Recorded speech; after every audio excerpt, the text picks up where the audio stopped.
Bonjour, nous voici bientôt à Pâques et nous aurons bientôt achevé cette petite initiation à la prière de quelques psaumes, en espérant qu'elle vous aura aidé à aller plus loin et vous aura donné l'envie de faire du psautier un compagnon quotidien pour votre prière, quitte à choisir quelques psaumes qui seront vos préférés, que vous pourrez même apprendre par cœur au besoin, en tout cas y revenir souvent. Voilà.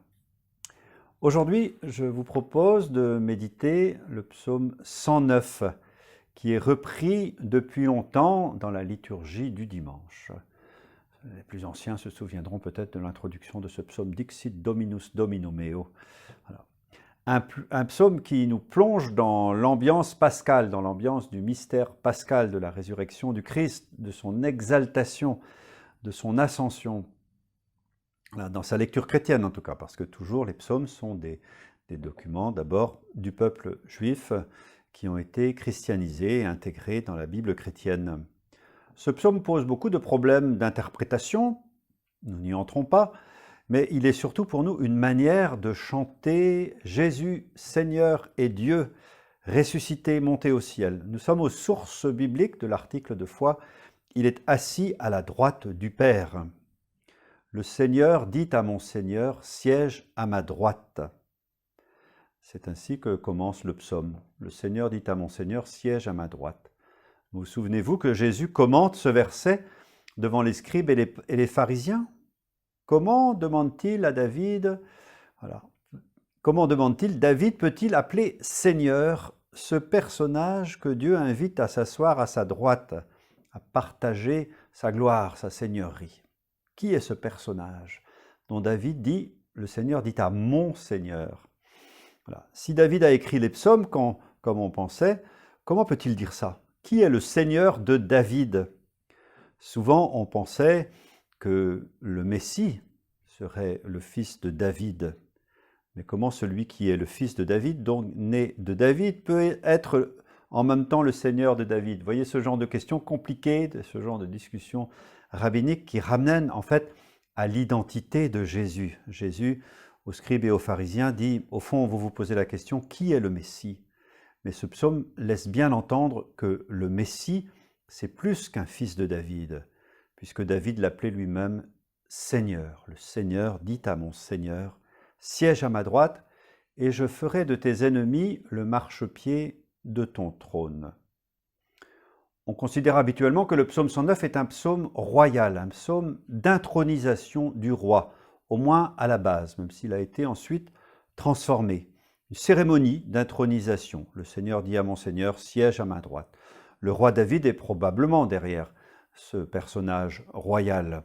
Et il a été intronisé alors qu'il était en pleine guerre, si on se souvient des écrits bibliques, en pleine campagne militaire.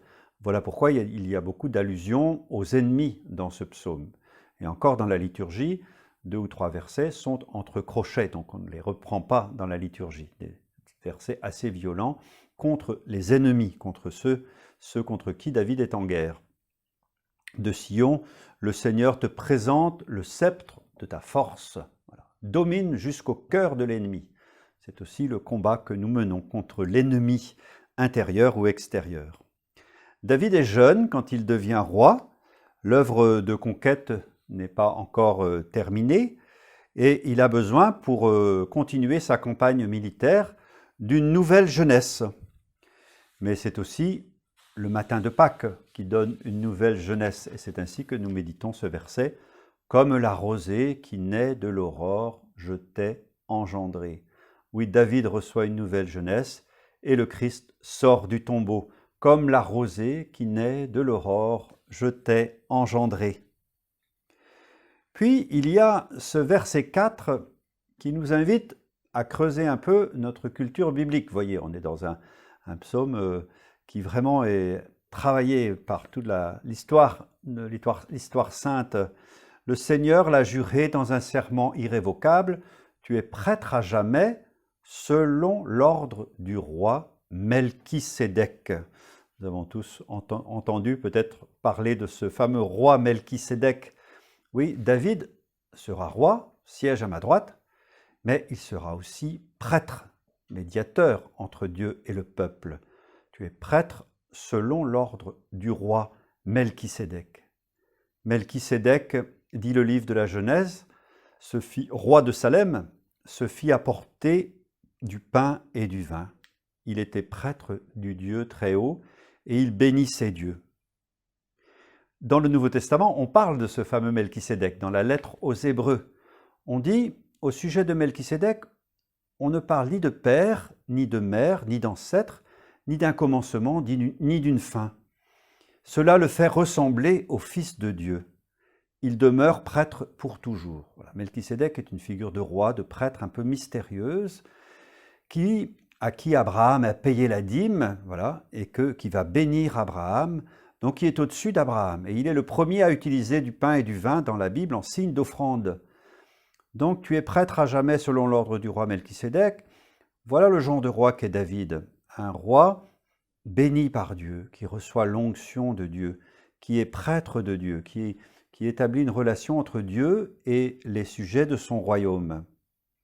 Ainsi, Melchisédek préfigure David et le fils de David qui sera le Messie. Et voilà que, du coup, ensemble, Melchisédek et David annoncent le Christ qui sera le seul grand prêtre, médiateur entre Dieu et les hommes, par l'offrande de sa vie, par son sang versé, lui qui dira en prenant le pain et le vin, « C'est mon corps, c'est mon sang, livré pour vous ».